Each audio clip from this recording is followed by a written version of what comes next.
Shalom anak-anak kami. eh, Tuhan Yesus memberkati kita semuanya. Selamat bertemu kembali dalam pelajaran di semester tahun pelajaran 2020-2021, dan yang naik kelas dari kelas 10 ke kelas 11 saya mengucapkan selamat. Demikian juga yang kelas 11 ke kelas 12. Dan nanti kita mau belajar pertemuan kembali setelah diizinkan untuk kita bisa bersama-sama di kelas. Tapi sementara ini kita akan bertemu lewat online, biarlah kita semua dapat mengikuti dengan baik. Dan Bapak berharap anak-anak semua menjaga kesehatan dan terus berdoa. Kita doakan orang tua kita doakan sekolah kita, yayasan, kepala sekolah, guru-guru, TU, dan seluruh karyawan, seluruh siswa-siswi, semua dalam keadaan sehat dalam penyertaan Tuhan dan dapat belajar dengan baik. Nah, sebentar lagi Bapak akan menyampaikan materi pembelajaran kita.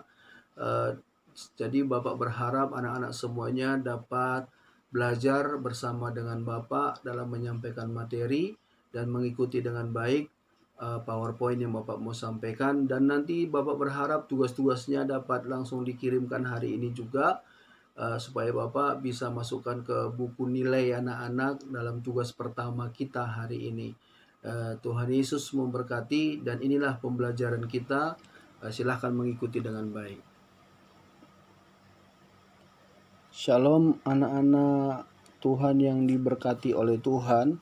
Bapak berharap dalam pertemuan kita ini di kelas 12 kita mulai bisa belajar, dan tolong diperhatikan baik-baik dalam pelajaran kita. Materi yang Bapak mau sampaikan adalah materi yang pertama, tapi sebelumnya Bapak akan menjelaskan dulu bahwa sepanjang kita di kelas 12 nanti ada beberapa materi yang akan kita pelajari. Yang pertama adalah hak asasi manusia, praktik hak asasi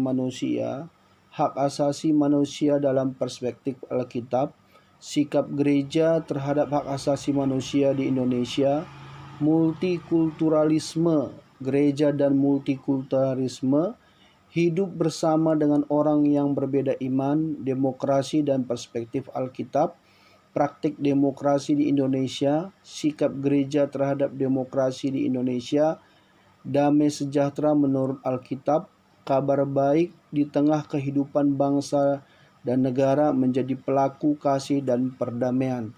Ini adalah materi yang akan Bapak sampaikan selama kita bertemu di kelas 12. Tapi kita masuk materi yang pertama hari ini, yaitu hak asasi manusia menurut iman Kristen dalam pelajaran kelas 12. Nah, Bapak mau memberitahu bahwa hak asasi manusia mengakui bahwa setiap manusia mempunyai hak dasar yang tidak dapat disangkal dan sangat penting bagi hidup mereka.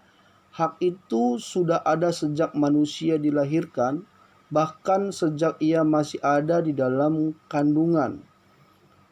Jadi di dalam Alkitab jelas dikatakan bahwa sebelum manusia dibentuk lahir ke dunia, dia sudah dibentuk Tuhan dalam kandungan ibunya, dan Tuhan mengenal karena dialah yang membentuk manusia itu dalam kandungan ibunya. Yaitu manusia di dalam kandungan itu sudah dibentuk oleh Tuhan. Tuhan yang merancang, Tuhan yang membentuk mereka. Nah, jadi haknya manusia itu ada dan tidak dapat diambil oleh manusia yang lain. Ini yang salah. Dan kita mau belajar mengenai hak atau HAM adalah hak paling dasar yang melekat pada diri manusia, semata-mata oleh karena ia adalah manusia. HAM melekat secara kodrati pada diri manusia sebagai karunia Allah. Hak asasi manusia itu melekat siapapun sehingga tidak dapat ditiadakan atau dirampas oleh orang lain atau dicabut. Karena tanpa hak asasi tersebut, manusia adalah kehilangan haknya sendiri sebagai manusia. Sifat HAM itu sendiri adalah fundamental. HAM telah ada pada diri manusia sejak ia dalam kandungan sampai nanti dia mati. Universal artinya HAM berlaku bagi setiap manusia di seluruh dunia tanpa membedakan usia, jenis kelamin, suku, bangsa, etnis, agama, warna kulit, perbedaan-perbedaan lainnya. Jadi HAM itu di setiap manusia itu sudah ada dalam diri mereka.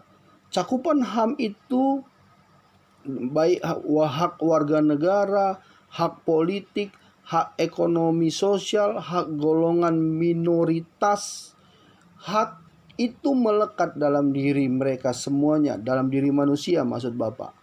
Nah, ada beberapa hal pelanggaran HAM yang terjadi. Perbudakan dan diskriminasi rasial, sistem yang terstruktur, sistemik atau terstruktur, penyusunan perundang-undangan, penindasan kelompok tertentu, itu merupakan HAM. Persengongkolan menghilangkan nyawa lawan politik, pembiaran kekerasan merupakan pelanggaran HAM. HAM perspektif iman Kristen. Nah, kita mau melihat bagaimana sih pandangan iman Kristen. Kedaulatan Allah yang universal artinya HAM bersumber dari Allah. Siapapun tidak boleh membatalkan dan mengurangi hak-hak tersebut. Pelanggaran terhadap HAM merupakan pelanggaran akan ketetapan Allah. Allah sudah memberikan hak bagi setiap manusia dan siapapun tidak boleh mengambil haknya itu. Ciri Allah pada diri setiap manusia. Kita ini adalah gambar Allah dan ada ciri Allah dalam diri kita. Manusia adalah serupa dan segambar dengan Allah. Kita diciptakan di hadapan Allah, punya hak dan harkat, dan kita ada karena memang Tuhan yang ciptakan kita segambar dengan Dia. Jadi siapapun tidak boleh merebut itu dari kehidupan manusia. Nah, pengertian hak asasi manusia secara menyeluruh adalah hak-hak dasar yang melekat pada diri manusia. Tanpa hak-hak itu manusia tidak dapat hidup layak sebagai manusia. Jadi Bapak berharap semua kita menghargai hak setiap orang. Tidak dapat dibeda-bedakan siapapun dia, bagaimanapun rupanya, keadaannya, bagaimanapun hidupnya. Dia memiliki hak dalam dirinya. Perlu setiap kita menghargai hak orang lain. Nah, jadi Bapak memberikan tugas kepada kita, carilah masalah HAM yang pernah terjadi di Indonesia dan berikanlah tanggapanmu sebagai pemuda Kristen.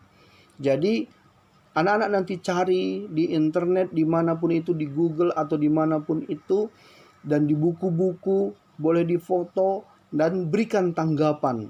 Sebagai Kristen, persoalan itu apa yang harus kita kerjakan, apa yang harus dibuat, dan menurut Alkitab apa yang terjadi itu salah apa benar.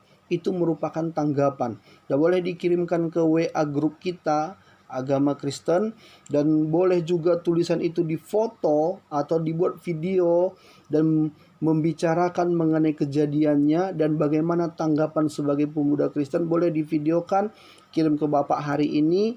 Bapak tunggu dan Bapak akan memberikan apresiasi bagi yang pertama mengumpulkannya. Jadi Bapak tunggu ya, semuanya tugasnya. Tuhan Yesus memberkati kita semuanya.